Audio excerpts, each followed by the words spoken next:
my granny Wiseman, she would have been a McConaughey, came from what is Broomknowes, but we know as the Bink, it's the family name.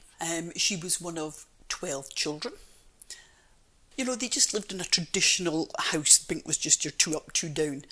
And the idea that there was 12 children, but apparently the boys slept outside in the byre. There was a loft above the byre where the boys slept. So when you come through the Glacks of the Balach, up on the right, that's where Broomknowes is. So, and that's a poem. My granny was a great one for poetry, and I can't say it all, but she used to say this one. Eens meer I'll stravaig through the Glacks of the Balach and watch the mist rise over the Mucklescat Hill. I've never known the Bink with people in it. You know, it's when I first started going, there was a roof, but now the roof's fallen in. And I was told this is because the slates that were used on the roof were really heavy. So that's why. So some of the houses in the Cabrach where the roofs have come in, it's just heavy slates that have helped that along.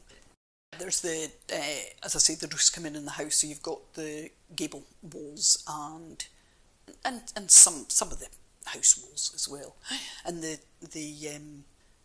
barns and that, they're still there, the byres are still there. It's very sad what's happened in the Cabrach with all the houses that have been left to rot away, because, you know, it was a thriving community at one time and now it's nothing, and I think that's sad. My great-grandfather was a bit of a character.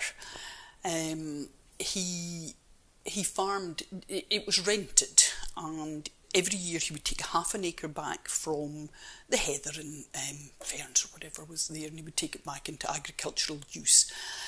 And at the end of his tenancy, he was supposed to get money back for the work that he'd put into the farm.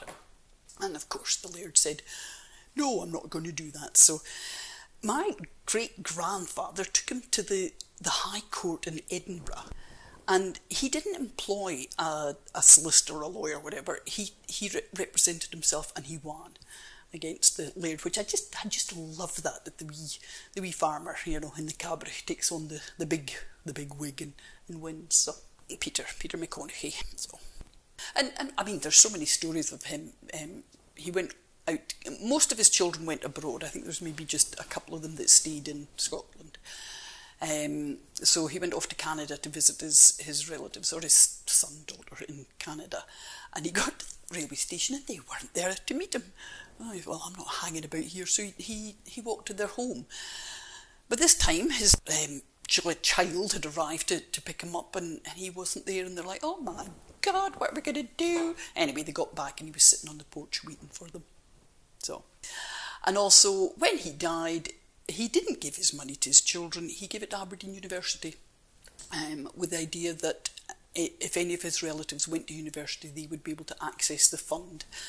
And when I went there to study, I started in second year, and it was only available to first year students. But when my daughter went, she got some money from it, and I just love that her great-great-grandfather, you know, I mean, it was only £200, but I think it was the thought behind it more than anything.